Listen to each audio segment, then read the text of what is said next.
Well, hello and welcome back to Elevate Ordinary. I'm your host, JonMarc Grodi. And I'm Teresa Grodi. And we're back with another extraordinary conversation about the ordinary pursuit of truth, goodness, and beauty. Be confident, babe. It will be an extraordinary conversation. 4 seasons in, and I still don't know how to say my name every time it comes to me. I'm working on it. I'm like, this is Teresa Grodi, and then I do this wild, like, I got my name pretty smooth. wrong. I mean, like... Hey, today we're talking about, got a unique episode for you today. Actually, I'm going to start my timer here so we don't go too long. But we're talking about board games today. Teresa, you're probably thinking board games more like, but it's going to be an interesting episode. I want to start by talking first, just very practically and concretely as possible about board games as an activity that is just, I think, a great activity for family life. But then I want to crack open board games and a particular kind of board game. I'm a big board game guy, obviously. That's why this is happening here. Break it open as a metaphor for family life and the power of family for raising up new people, raising up saints, building up the church, building up society. And the last couple episodes, we've sort of been talking through that. We talked about pendulums, and then last episode, we were talking about stability as the family's contribution to the church and society, but also those things that contribute or take away from the stability of the family across generations and all that kind of stuff. I want to talk today about board games as kind of a metaphor for really seeing how we can get our hands in there and build up the power of the family as husbands and wives and mothers and fathers. So first of all, though, just board games straight up are an awesome activity for family life. We do a lot of board games in our family life. I've been getting more and more into them over the years with the kids. I think I said on our homeschooling episode that one of my homeschooling hacks is I buy really complicated board games, and I have my eldest son, our son Dominic, I have him read all the directions and learn them and then teach them back to me. Mm-hmm. You teach me how to play this. I brought a few of our favorites along today. One of them, classic that most people have played and heard of, the Settlers of Catan. All right, you can see our box here is all ripped to shreds. Duct taped. That's how we fix things in the Grodi house. That's just how it goes, right? There's another one that we got into the last couple of years called Splendor. And then this most recent one has become a huge favorite because my dad and my brother, Father Peter, who's been on the show, and I are big into bird watching. We're big birders. Ornithologists. As it's called in the birding community. And we are big fans of this game, Wingspan. I'm not going to try to explain it here. It's a really cool board game. It's an engine building board game. I've learned. Before I get into the metaphysical stuff, before I get theoretical here, I mean, like, board games are an awesome thing for families. It's an easy way to unplug from our devices. There's a lot of variety. Like, I grew up only thinking of board games in terms of like chess and checkers, which are fun. Candyland. And Candyland. Can't forget Candyland, right? Trouble. Card games. We do some card games, whatever.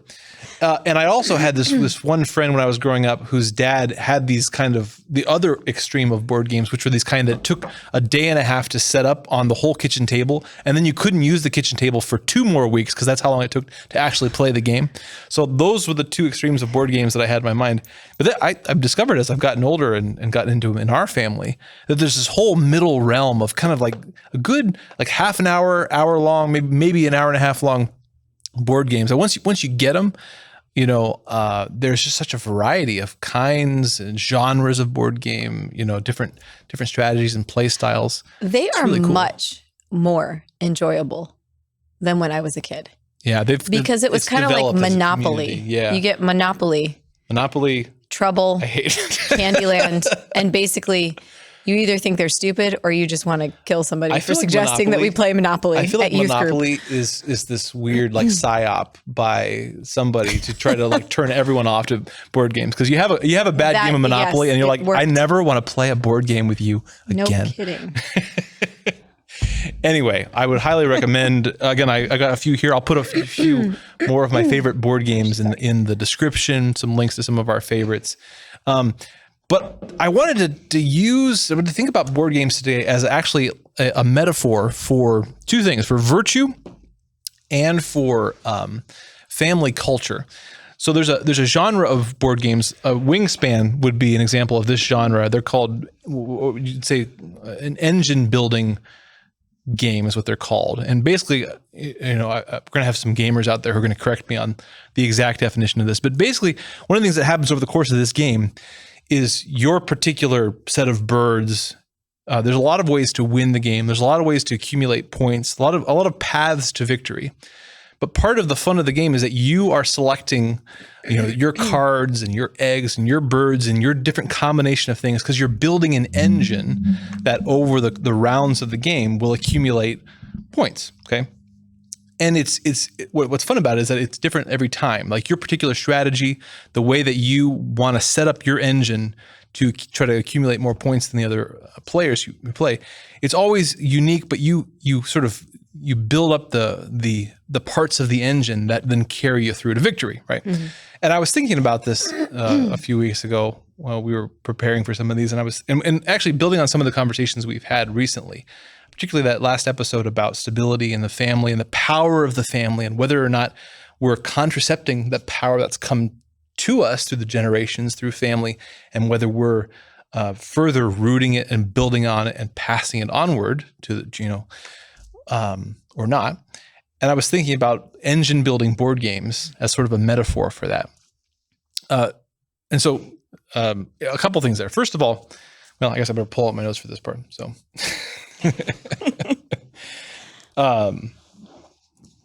so we think about engine building kinds of games as a metaphor for virtue and for family culture here. Okay. So one of the things that characterizes virtuous action, right, is that it's when you act virtuously. We've talked a lot about virtue on this show, right?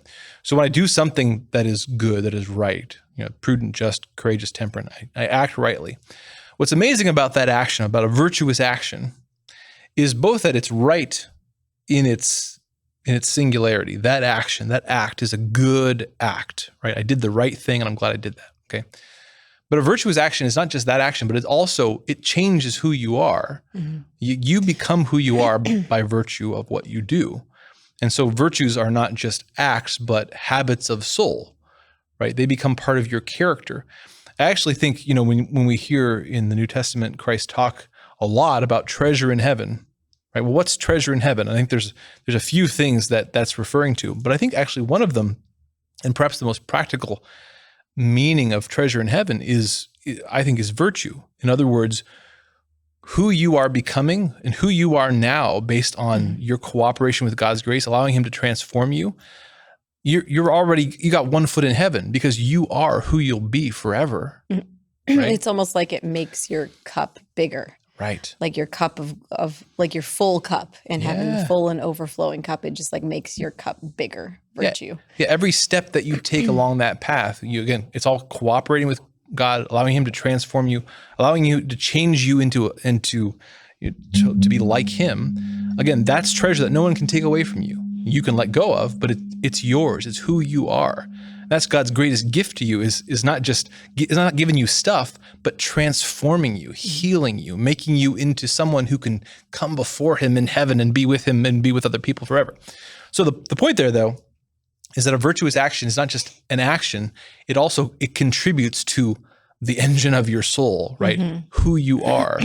And this is actually, it's a scary thing to realize, right? Like everything we do, from the moment we wake up in the morning to the moment we go to bed at night, everything we do or don't do, again, thoughts, words, what I've done, what I've failed to do, as we say in the Confiteor at Mass, those all contribute to who we are.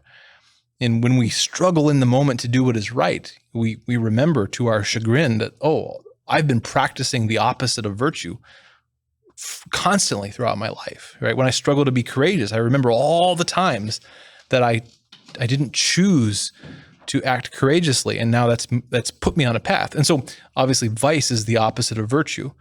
A virtuous action is right in itself, but it also builds me up. It also changes who I am and makes it easier, makes me more ready and willing and able to do what is right. But so too, a vicious action, a vicious action, mm-hmm. a wrong action, it's not just wrong in itself. It's not just a sin. It is a sin, but it also changes who you are. It weakens your character. It breaks down your freedom. It enslaves you so that the next time when you try to not sin, it becomes harder to do.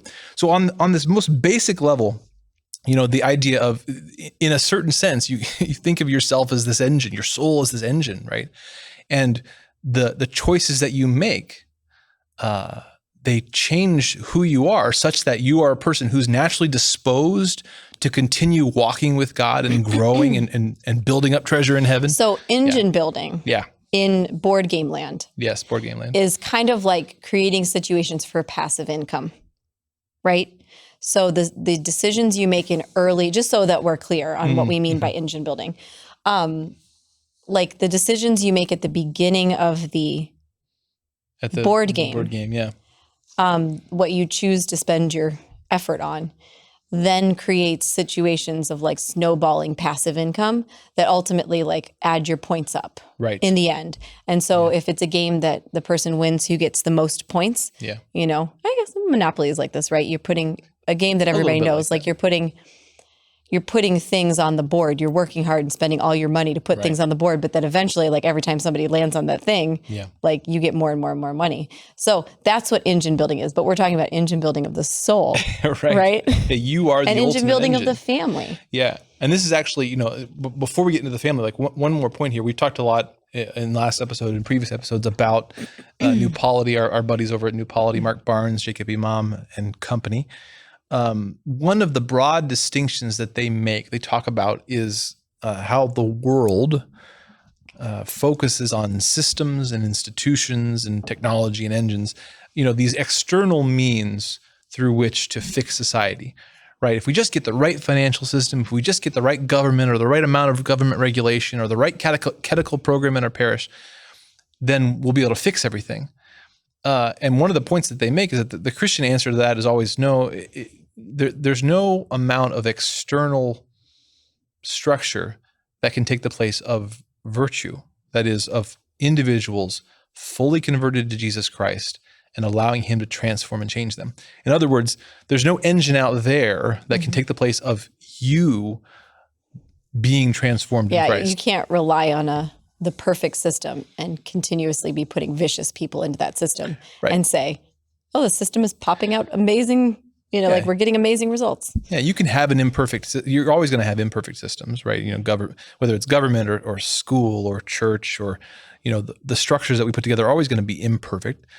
But if you have virtuous people who are being prudent and just and courageous and temperate, you can make a pretty good go even in an imperfect system. But you can't. But the opposite isn't true. Like you can't. You could have the best system in the world, but if vicious people who are determined to remain vicious are running it, there's no system that can outdo that viciousness. And the school of virtue is the family. The school of virtue is the family. And so that brings us to the other piece of this, that I do think the engine building board game gives us some insight into a metaphor for virtue itself, that the decisions I make now, they compound, they grow, and they build, and they contribute to the kind of person I am. And that kind of person, that's an arrow that's going to keep moving forward by the continuing decisions.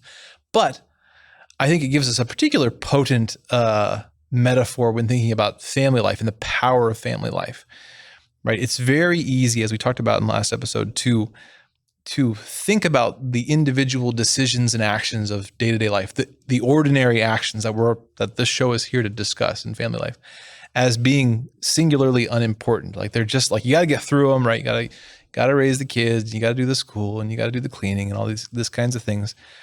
But to think of them as unimportant, and the real important stuff is happening out there. But as we talked about in the last episode, the church recognizes that the family is the engine of society. It's the primordial unit. It's the structure. We didn't build it. We didn't define it or define its nature. God did.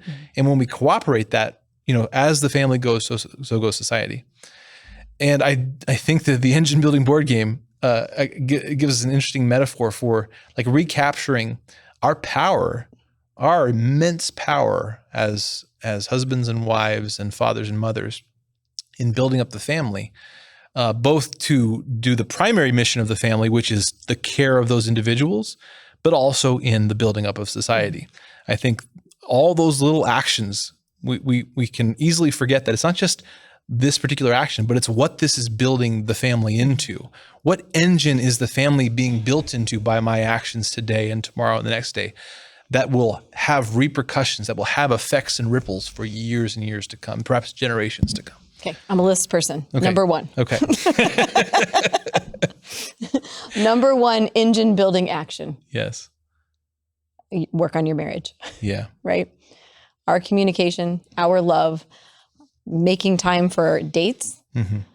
I mean, like, we would really sacrifice at a certain point in our financial life to have dates, to have babysitting, to have dates, because we trusted that if we invested in our marriage. Yeah.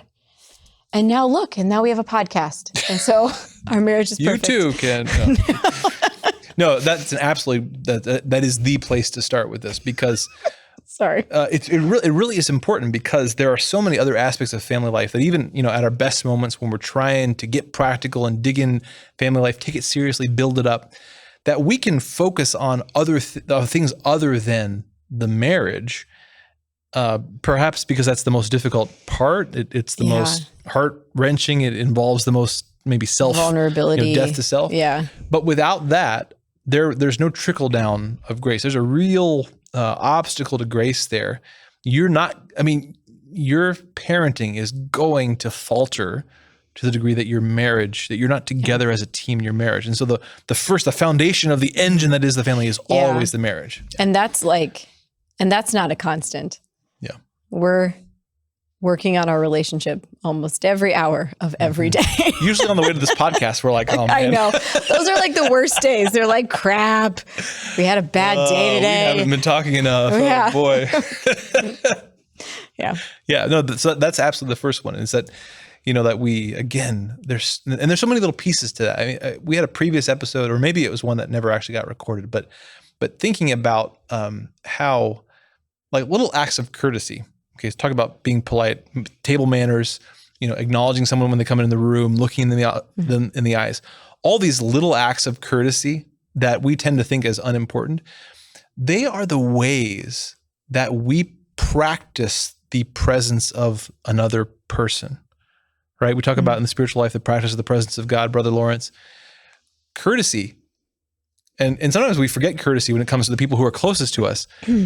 Like, what are the ways that we are or aren't practicing the presence of our spouse through our little habits, through the ways that through the intentional little virtuous acts or vicious acts that we engage in day after day? If we wonder why our marriage is where it is right now, we look back at all the thousands of little actions that contribute to the engine that is our marriage. And we have some good habits. We have got a lot of really dumb and bad ones. Yeah, but it's not a constant. Yeah. Because we were sitting around at mom's group one day, and we were talking about how the moms who had more than 4 kids were talking about which kid's presence, which number kid present, did they all of a sudden start snipping at their spouse. Okay.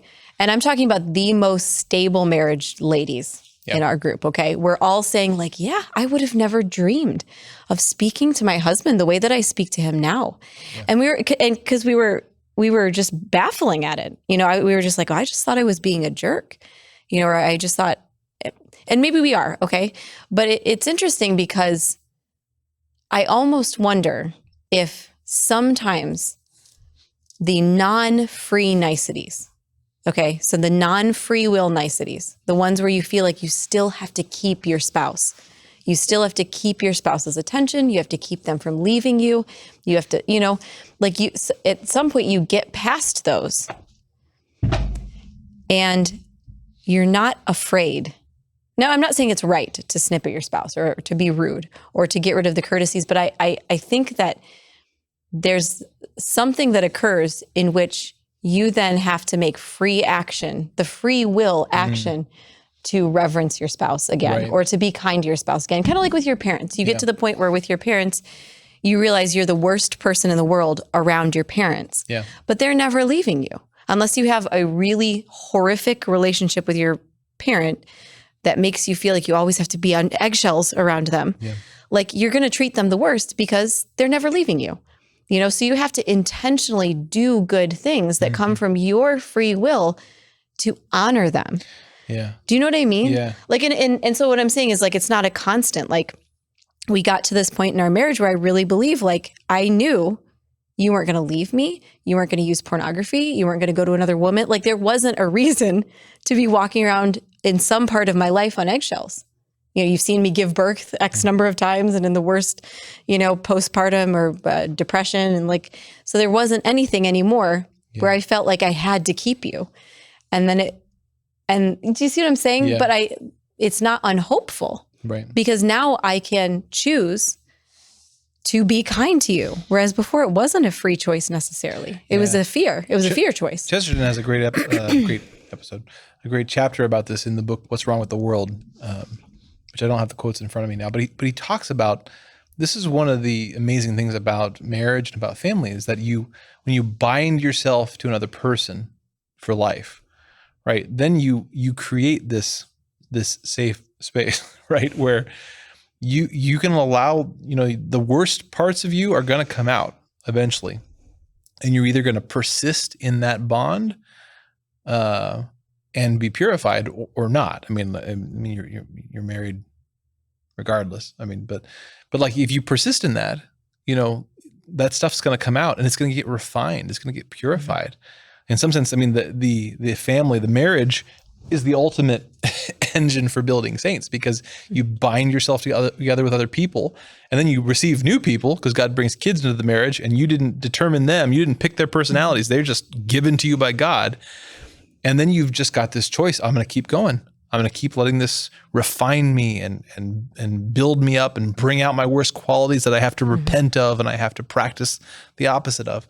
And so it really is this engine, for refining you.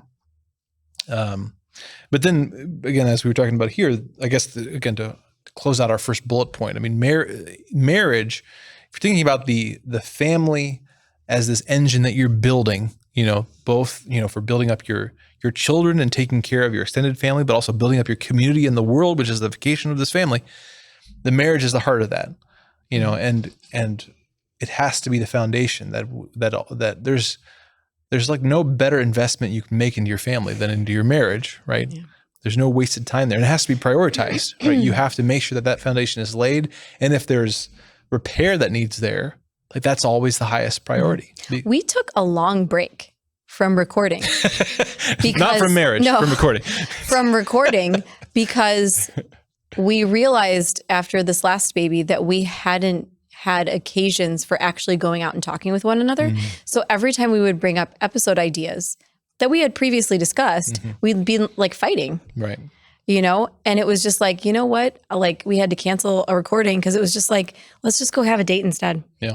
Because obviously, like, if we don't have our priorities ordered, this show's going to suck. Yeah. Grace-wise. You know what I mean? Like, it's not going to produce any fruit. Yeah. So. Yeah. And, one other way, I think really important way that the marriage is the foundation of this engine and of the family. It's just that you really are one flesh now. Right? Like, it's not really a choice anymore. It just is. Your destinies are bound up together. So whatever you care about, whatever you're concerned about, whatever you're working on, you're bound to this other person spiritually, right? And so when you're trying to kind of go it alone, whether intentionally or subconsciously, like, you're going to be struggling if you're not together as a unit. So coming together, doing the questions for three frantic families thing that we've talked about before here. Patrick Lencioni's big book. Questions for frantic families by Pat Lencioni. We'll link Work on your relationship, get on the same page, and just that itself really powers this whole engine of family life. But let's give some more ideas here. Some more. I don't have any more. That was totally off the cuff. It's all done. No.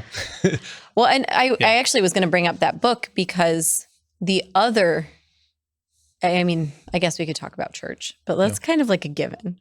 Right? Yeah. Like, we are Catholic. Well, okay, let's skip over church. move to the three big questions for frantic families, because what I was going to say that one of our engine building things is reading, like really making sure that we read, that we have a culture of reading, but that is us. Like that is you and I. We're both people who really like intellectual knowledge. We really like reading. We really like exploring and digging deep into like minute details that maybe other people could care less about, right? So the book, 3 Big Questions for Frantic Families, it's not a book that like will make you a cookie cutter, but they're like 3 questions that everyone should ask.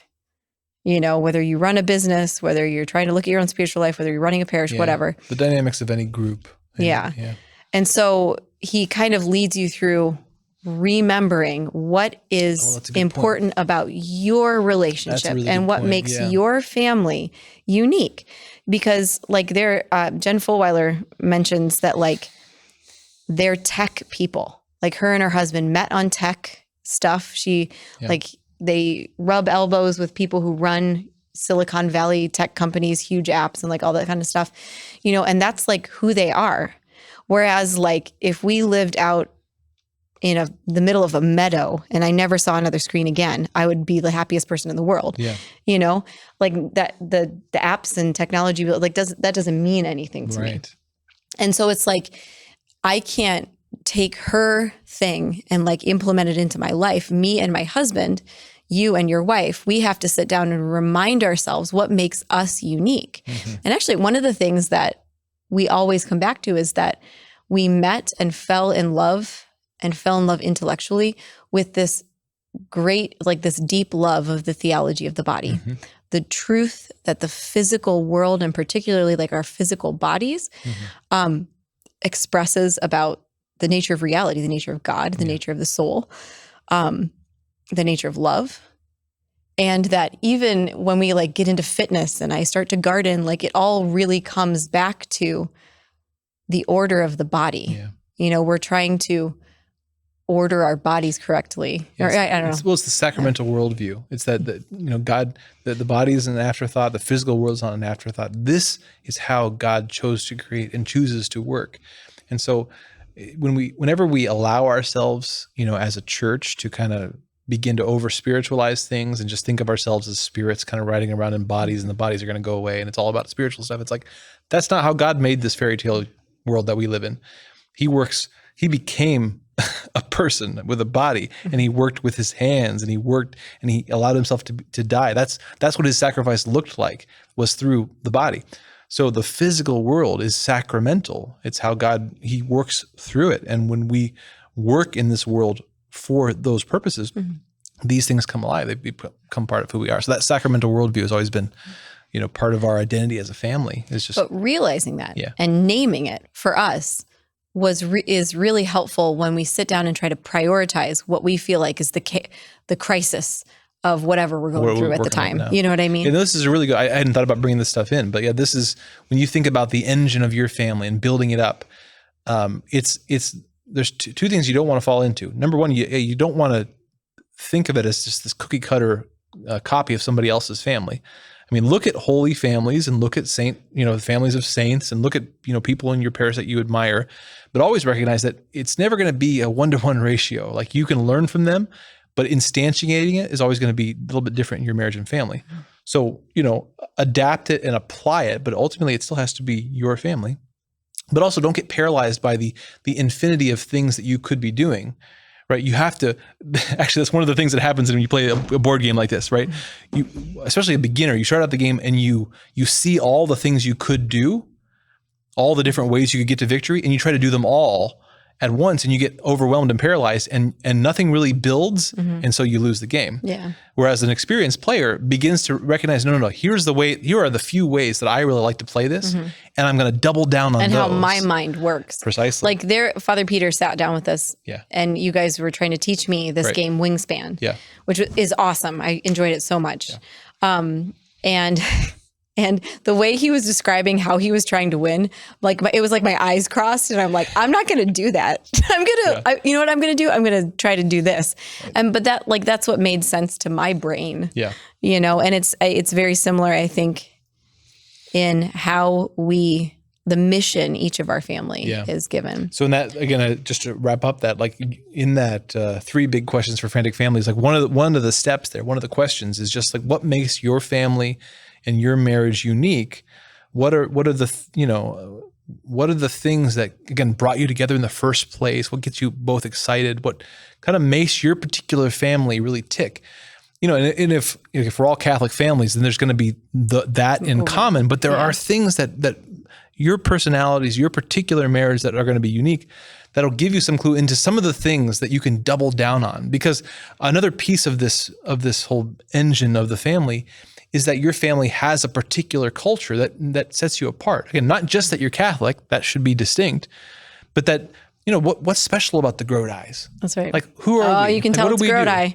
Right? They can always tell it's us. Kids really get into that. I mean, they want to know that our family is particular and special. Like, we do things a certain way, and that's good. And we have things that we like and we enjoy together. As parents, we always want to bring the best into our kids' life, right? The best books, the great books, the great movies, great classical music. We want them to do that. And those are important to have that, right? But it's also important to just have the things that are valuable because they're yours. Mm-hmm. I mean, an example of this, like, I like the Far Side comics. My dad and I read the Far Side comics when I was a kid. Children. And not for the reason why you think that they're not for children. Far Side. Yeah, no, you're thinking of Calvin and Hobbes. You have a thing about Calvin and Hobbes. Yeah. Well, it's just the kids try to do the things. Tangent. It's for teens and older. The point is, it's not high culture, the Far Sides, or I mean, I could pick a different example, probably some TV shows. I guess Star Wars. Star Wars is a good example. Like, the kids and I are really into Star Wars. Star Wars isn't high culture. It's not something I need to say every good Catholic family needs to be into Star Wars.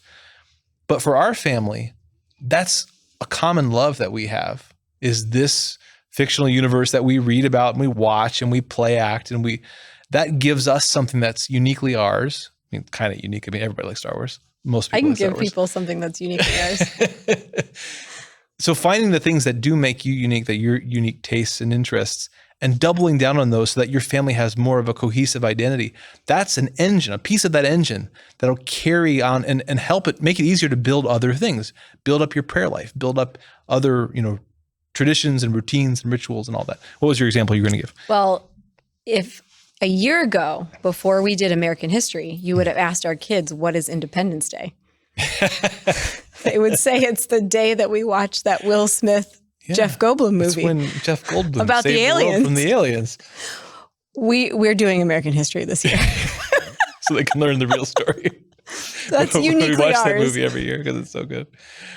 So anyway, the point is that best movie ever. Those questions and that notion of identifying your family's particular identity and finding ways to build on that so that you over time you're building kind of a family culture. That's a potent piece of that engine, because that gives you a sense of, this is the team that I play on, and it's got this specialness.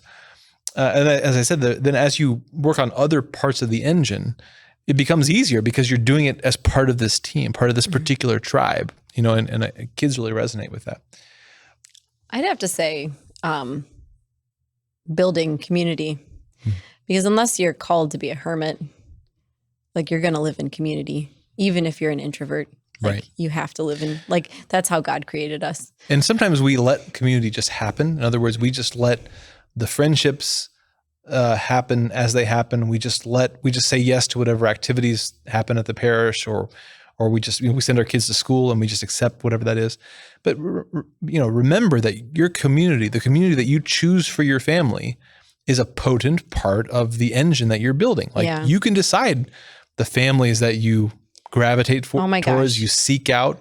You can say yes to activities that really make sense and help build up the culture of your family. And you can say no to ones that don't look like they're going to, or ones that you thought would and haven't turned out to be contributing. The families that we started with 8 years ago when we moved to Perrysburg, who were so generous to let me, this crazy, crazy woman, start bossing them around. Actually, if you're an introvert, or find an extrovert to boss you around for a little while, to take you around to activities. That's real. Like, because I always rest on the laurels that, like, you're just like, oh, just invite the person who sat in front of you at Mass. This might not be what everybody is capable of doing. You know what I mean? But like the families that we started with have now just become this absolute invaluable part of our lives, to the point where like opportunities come up for us to move to other areas that would have everything that we'd want at a price we can afford. Okay. But we can't leave our community. It's become that important. Right. These people have become just a part of our family mission. Yeah. Raising our children. Yeah. So that's another big area, the little actions you take in inviting people over and getting to know people. And then really, especially when you encounter families who, have similar values, who see the faith like you do and want to practice it, want to pray together, want to, work on this project together, to double down on those relationships. Again, you don't need a million friends, but to have to really take the time to find and build up relationships with some good families. That's part of this engine that then, your kids are partially raised by other good people that you've met. And you are encouraged. That's another thing too, is that you yourself need to be encouraged. So those little actions of building up community and friendships are far reaching. And it gives you power. Like in the episode we were talking, the episode on stability, like when you begin to build that community, you become powerful to your parish. You become powerful to your diocese. Like we're to the point now where like our moms, I call it the moms group because that's just what it's called, but it's like a community of families in Northwest Ohio, like where a priest can come to us and say, can you fix this problem? Or can I give this to you and have you take this over? Or like direct people to us, direct ideas to us, direct things that need to be accomplished to us. Like that is powerful. Yeah, like I know a guy. I know a bunch of guys. Yeah. Who would love to help out with that. Yeah. Yeah. I mean, it's incredible. Yeah. I'm going to go back to another one. We'll just try to get, through a few more bullet points, ideas here. Again, it's going to look different for your family, but I think the thinking, the framework of thought is helpful in thinking of virtue in terms of the engine that is your soul, but also in terms of your whole family, like the little actions you can take. What's that going to build into over time? You mentioned reading earlier, right? I think our culture as a family, being a reading culture, is an important one. It comes from part of our identity. I think we're into books and we like to read, and some of the best moments of our relationship has been bonding over great books, audiobooks. Audiobooks, right? So we made a real conscious investment both in virtue of the fact that we homeschool, but also just investing very particularly in working on our kids to get them reading, not just reading a little bit, like not just like being able to read a fast food menu, but like to be able to read really well and varied. We invested a lot of time in that. We even, didn't move as fast on other aspects of schooling so we could really double down on reading, because that as an engine in itself then has these wide ranging repercussions where we just have kids who just read the plaques on the historical monuments when we go on field trips. They just pick up books, they pick up pamphlets, they're able to read their workbooks and do the work on their own without having to have someone stand over them, because we invested a lot in the reading. It gives you a different, like a fresh person to come at a problem. Like, I'm not the right person to teach math, and sometimes I have to, okay? But if I can call the 11-year-old who loves this math series, Life of Fred, that we do, to come in and read to the 7-year-old the math problems, or the math, they're not problems, it's like a story-based. Life of Fred is story-based. So like to read the chapter story to the 7-year-old, he does it with like a kind of vigor and excitement, and because he's been through it so many times, and because the math books are always just like reopened and read because Life of Fred is awesome. So like he brings this different attitude to something that I couldn't bring an attitude to that day. And actually there have been a couple instances in which we've suggested this curriculum to people. They've picked it up and been like, oh, I can't, this is just, I don't understand it. And then I'm like, let me send Dominic over. Let me send Lucy over, and they can read the first chapter to your kid in front of you. Like that's engine building. Right. That's your power now helping another, I keep going back to the power, helping another family accomplish their goals. Right. Right? Yeah. Gosh, yeah. Yeah. I was also thinking, like, lately we've gotten better as a family of, we're always trying to tweak our nighttime, bedtime routine with the little kids. And it's always a moving target because they're always growing. They're always changing ages and stages of life. But, we have now 3, sometimes 4 older kids who can get past dinner and activities, and closer to bedtime, they can all be quietly in the front room reading together. And I love it. It makes me so happy on those nights when it comes together, we're winding down, we're getting the little kids together, and all my older kids are in the front room reading their books. Yeah. And then that engine builds and grows even further because they're reading a lot of the same books, right? Mm-hmm. They're getting into the same series that I was into, right? My brothers and I read the Redwall books when I was little, and now Dominic's read them all and listened to all the audiobooks, and the girls are starting to get into them. So now we have common characters and ideas that then builds up the family culture more. So again, this engine building idea is intriguing in family life, because it helps us to elevate those ordinary little actions that sometimes we can think are unimportant, but they're contributing to something bigger, something that will build up the family and carry us and carry our children over time. Mm-hmm. So, other things just like, family traditions. You've done a great job in our family life of picking out some of our favorite saint days and patron saint days, mm-hmm. and developing over time, just by trying things and seeing what sticks and throwing out what doesn't work, but coming back to the things that we really liked. Neat traditions for a lot of our saint days throughout the year, certain foods, certain decorations. Yeah. And then those just become part of, this is what we do as a family. This is what our family does, which helps the kids to really dig in and appreciate family life. Yeah, I love the pulling out the same exact decorations every year is part of like the magic of every holiday. Yeah. Yeah. Yeah. Let's see. Another one is just it's funny because when we talk about family prayer, I always feel like there was still such a mess when it comes to prayer, and we're always trying to figure it out. And, we're always, even at best of times, we're maybe hitting our normal family prayer routine, maybe 50 or 60% of the time. But whenever I'm asked to like talk about it and I start thinking through it, I'm always amazed by how much ground we've covered, how far we've come just by trying and trying again and not giving up. We, on a really, really good day, we get up in the morning and we pray the morning offering, kneeling in front of the crucifix as a family, and we sing the doxology. With the dog. And the dog's right there, getting into it. And we pray at breakfast time, and sometimes we do the Angelus, over lunchtime, and I or one of the kids always expositorily prays before our dinner prayer. I love expository prayer.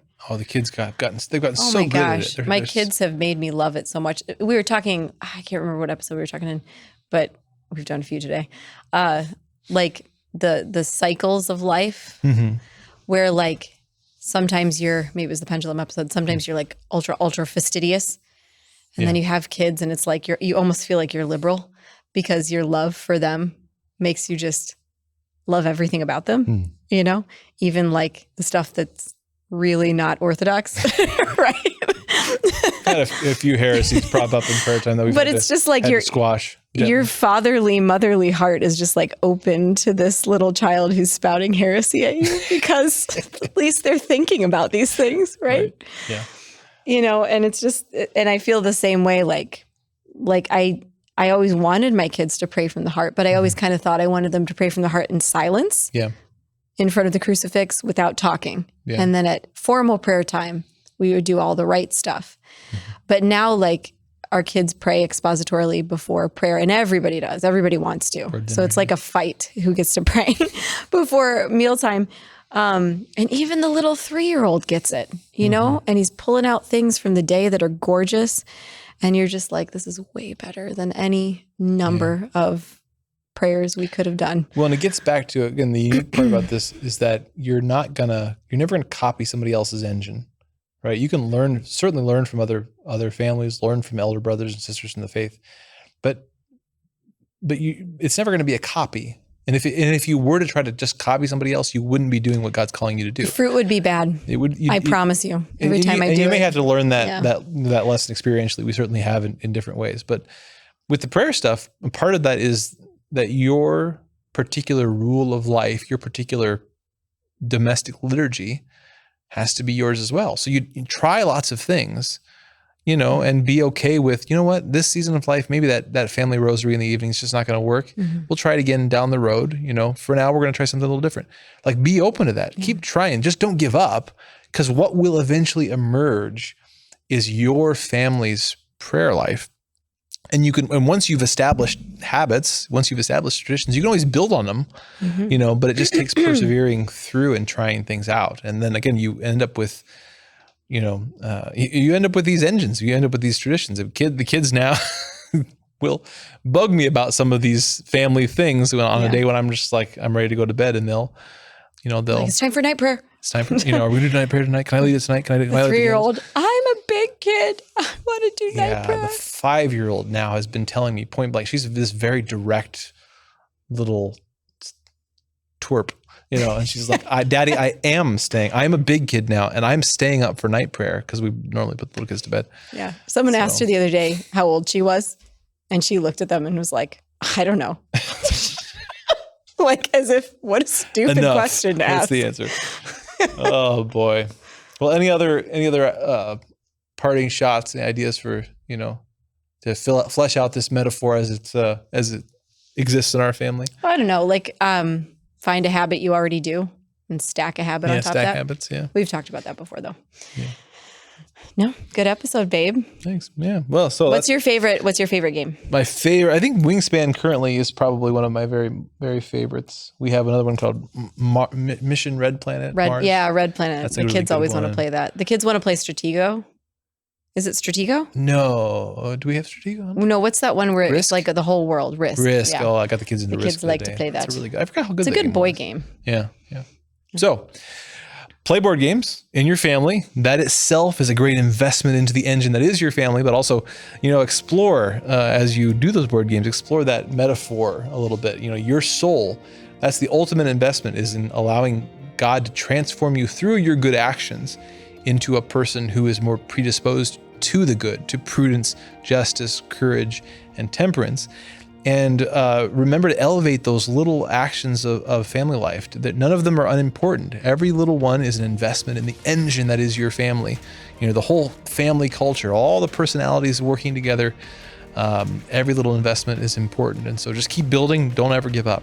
And let God bring about the fruit. So thanks again for joining us for this episode of Elevate Ordinary. Again, you can check out elevateordinary.com for more information about the show and to find archives and other things there. And once again, we'll be back next time for another extraordinary conversation about this ordinary. What show am I on now? Extraordinary conversations about the ordinary pursuit of truth, goodness, and beauty. Elevate Ordinary. God bless you. See you again soon.